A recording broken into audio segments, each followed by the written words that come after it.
그렇다면 왜 바울이 꼰대가 되었는지, 왜 그런 발언을 하게 되었는지, 자, 그러면 우리가 고린도 교회 현장을 살펴보면서 그 이유를 탐색해 보도록 하겠습니다. 네, 우리가 알기로 고린도 교회는 그리스 지역인데요. 함께 지도를 한번 보도록 하겠습니다. 지리적인 위치가 어떤지 한번 보겠습니다. 네, 이 그리스라고 하는 나라 가운데에서 이 고린도가 아테네, 그리스도의 수도 아테네의 근교에 있는 것으로 확인할 수가 있습니다. 자, 여기 있죠. 자, 근처에 아테네가 있고 일종의 신도시로서 이 수도 부근에 자리하고 있는 도시입니다. 신흥도시인데 오늘날에도 아테네에서 이제 버스를 타고 1시간 정도만 가면 고린도에 도착할 수가 있어요. 그래서 아테네만이 아니라 주변에 사람들이 많이 모여있는 조금 발전되어 있는 상업도시, 일종의 신도시 같은 역할들을 하고 있는 것을 확인할 수 있게 되는데요. 이 지역 자체가 사실 아테네뿐만이 아니라 주변에 지금 다른 베레아, 데살로니가, 빌립보 이런 곳은 이제 바울의 어떤 그 행적들, 바울의 교회들, 바울의 선교 사역들이 있었던 곳이고요. 이 고린도 지역과 아테네 지역이 보시면 이 로마의 수도인 로마와 크게 멀지 않다는 것을 우리가 확인할 수가 있습니다. 바다만 건너면 곧바로 도착하고요. 어느 정도 생각해 볼 수 있을까요? 부산에서 오사카 정도? 부산에서 일본 정도? 그렇게 이제 바다만 건너면 곧바로 도착할 수 있는 그 정도 거리가 아닐까 생각해 봅니다. 자, 그러니까 이 좋은 접근성으로 인해서 로마에서 이주해 온 사람들이 이 고린도에는 참 많았다는 것을 우리가 이해할 수 있게 되는 이 지리적인 모습을 보게 되는 것이죠. 자, 그러면 이제 우리가 이 모습을 보았으니까요, 역사적인 배경도 한번 살펴보면 어떨까 생각합니다. 자, 고린도전서가 기록되기 10년도 전이었는데요. 그때 로마에서 큰 난리가 일어나게 됩니다. 대기근이 일어나는데 그때 황제가 글라우디오 황제였습니다.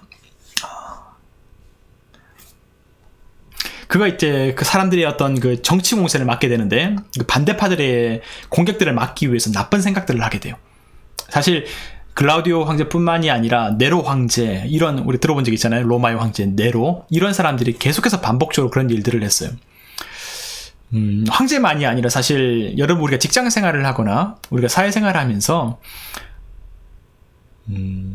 제가 생각하기로는 우리 인간의 어떤 조금 공통적으로 갖고 있는 심플 네이처, 죄악의 본성, 좀 비겁하고 악한 본성이 발동될 때 이런 방식이 나타나지 않은가 생각해 보는데요.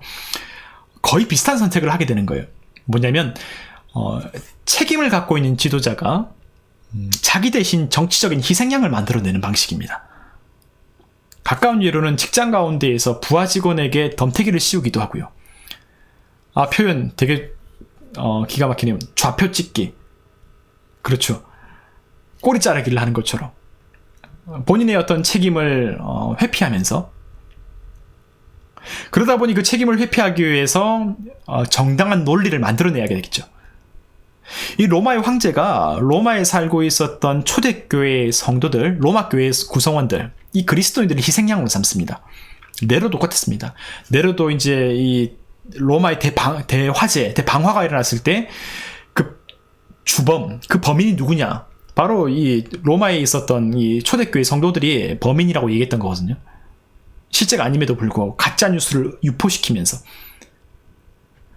여러분, 이런 정말 나쁜 작업들이 통하게 되었던 배경이 무엇일까요? 어떤 이유가 있길래 이런 방식들, 이러한 정말 수작들이 통하게 될까요?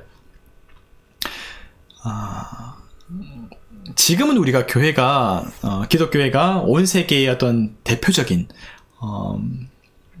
일종의, 이런 표현이 좀 정당할지는 모르겠지만 주류 교회, 주류 종교, 메이저리티라고 우리가 인식되고 있지 않습니까? 혐오 정서라고는 조금 구별되게 일종의 다수잖아요. 아무래도 기독교가 이 사회 가운데 어떤 대표성을 가지고 있고 영향력을 가지고 있는 사람들도 많고 다수의 종교가 되었습니다. 오늘 사실 21세기는. 하지만 1세기 초대교회가 시작되었던 그 상황 가운데는 이 초대교회 형편이라고 하는 것이 녹록지 못했어요. 바깥으로는 유대교인들의 어떤 공격을 받았고요. 그리고 소수의 신앙인들이 모여서 예수 그리스도를 예배했었던 소수의 신흥 종교가 초대교회의 어떤 실제적인 형편이었거든요. 그리고 기독교의 교리 자체가 이 로마 사회 전반 가운데 제대로 전달되어 있지도 못한 상황이었습니다.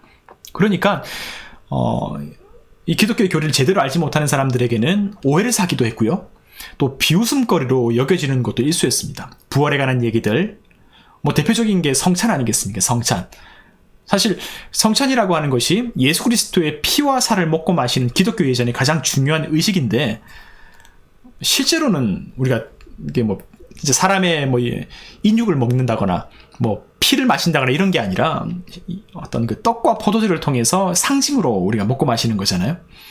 우리가 뭐 칼빈의 입장이라고 한다면 떡과 포도주를 먹고 마실 때 성령께서 우리의 영혼 가운데 임재하셔서 우리의 영혼 속에서 하나님의 은혜를 경험하게 되는 그런 방식인데, 이 초대교회 바깥에 있는 사람들은 어떻게 생각했었냐면, 자, 저 사람들이 사람의 살을, 사람의 피를 진짜 무슨 괴물처럼 인육을 먹고 흡혈귀처럼 피를 마신다고 야만인으로 그렇게 오해하고 매도했던 거예요. 물론 그런 인식을 갖게 된 배경 가운데는 아까 말씀드린 것처럼 로마 당국이 가짜뉴스를 유포하고 막 매도하고 이런 정서를 퍼뜨렸던 거죠. 여러분, 제가 예전에도 한번 얘기했었는데, 그래서 우리가 팩트체크가 너무 중요합니다. 그리고 우리 스스로가 요즘에는 우리가 이제 가짜뉴스 같은 거 되게 조금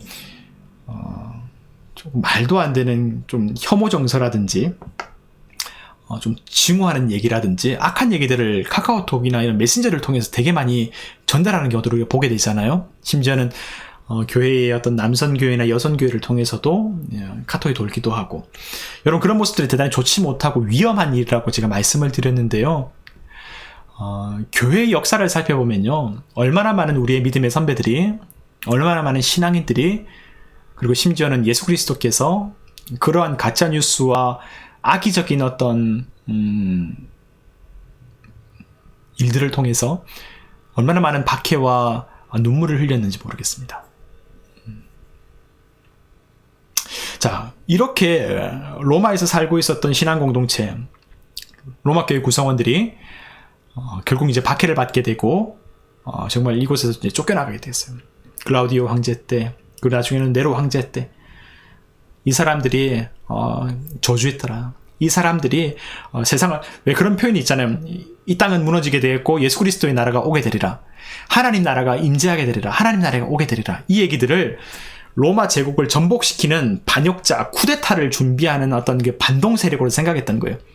그러니까 이 사람들이 뭐 불을 질렀다, 네로 시대는 이 사람들이 저주하고 이 사람들이 이 나라의 멸망을 위해서 기도하다 보니까 대기근이 일어났고 저 사람들 때문이다, 이렇게 몰아가면서 박해하게 됐던 거예요. 이 분위기를 몰아가면서 이 사람들의 어떤 의식들을 갖고 오면서 세상을 혼란스럽게 만드는 사람들, 교양도 없는 불안당 같은 사람들, 이런 오해, 의혹들 하나하나 빌미를 가지고 와서 건수를 삼아서 만들었던 겁니다. 그런 과정 가운데서 이 로마의 기독교인들이 일종의 고난의 행군을 걸어가기 시작하는 거예요.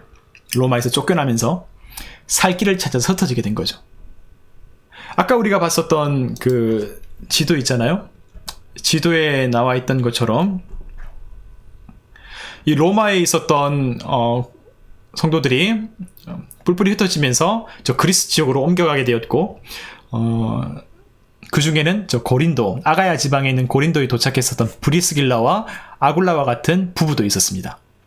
사도행전 18장 초반부에 보면 그들이 이 글라우디오 시절 때에 있었던 박해를 바울에게 안내하면서 고린도 교회에서 함께, 이 소수의 몇 명 안 되는 사람들이 함께 모여서 이 지역에서 복음을 전하자 함께 애쓰고 노력하면서 고린도 교회라고 하는 교회가 출범하게 된 것이죠. 그런 시간 10년 후에 오늘 이 고린도 교회의 어떤 분열과 아픔과 오늘 이 말씀의 사건이 이제 등장하게 된 것입니다. 그리고 여러분, 혹시 약간 이거 조금 부연 얘기긴 한데요, 나중에 시간 더 지나가게 되면 이 흩어졌던 로마 교회 출신 사람들이 다시금 로마로 돌아가게 됩니다. 이때 쫓겨났던 사람들이 어떤 사람들이냐면, 로마 시민권을 갖고 있었던 로마 출신 기독교인들은 쫓겨나지 않았어요. 그들은 굴욕적이고 그들은 정부의 지침에 따라야 되지만 계속 로마에 머물면서 신앙의 생활을 보내었었어요. 어떤 사람들이 로마에서 쫓겨나고 박해를 받았냐면요. 물론 박해는 다 받은 것이지만 유대인 출신의 기독교인들. 그들은 로마 시민권자가 아니잖아요. 로마의 정통성을 갖고 있지 못하잖아요. 그들이 쫓겨나서 고린도 교회를 가기도 했고 고린도에서 교회를 세우기도 했고 다른 곳으로 갔다가 세월이 지난 후에 다시금 이 로마로 돌아가게 됩니다. 그러니까 이 수십 년의 시간 속에서 남겨진 사람과 쫓겨난 사람들 다시 만나게 될 때 서로 간의 어떤 그 앙금이 되게 컸던 거예요. 그들이 믿음으로 하나 되기 위해서 바울이 목회서신을 하나 쓰게 되는데 목회서신이라고 불리진 않지만 그게 바로 로마서라고 하는 성경입니다. 그래서 로마서를 보게 되면 계속 이런 구절이 등장해요. 먼저는 유대인에게요. 그리고 헬라인에게라. 이런 구절이 왜 있을까 생각하잖아요. 우리 성경 읽으면서. 먼저는 유대인에게요. 그리고 헬라인에게라. 자꾸 민족을 차별하나? 그런 게 아니고요. 로마에서 쫓겨났었던 유대인에 대한 배려와 돌봄의 마음이 목회자로서 있었던 거예요. 바울이. 자, 그러니까 이 바울의 정서를 자꾸 지금 우리가 느껴가고 있는 겁니다. 바울이 현실을 어떻게 받아들이고 어떻게 대하고 있는지. 한 영혼 한 영혼을 대할 때에, 교회를 대할 때, 성도들을 대할 때 그냥 원리 원칙, 이것이 정답이잖아, 이것이 교과서잖아, 이것이 맞잖아, 그것만 얘기하는 게 아니고요. 이것이 우리의 꿈이잖아 얘기하는 게 아니고요. 그 영혼의 인생, 그 영혼의 내면, 그 영혼의 상처, 그 영혼의 역사, 그것을 돌아보면서 얘기하고 있는 겁니다. 자, 그때 로마에서 쫓겨난 유대인 기독교인들, 그들이 아가야 지방에서 아까 말씀드린 것처럼 사도 바울과 고린도에서 만나서 고린도 교회를 세우게 되었고 그렇게 해서 지금 고린도 전서 이 말씀의 역사까지 이르게 되었던 것이죠.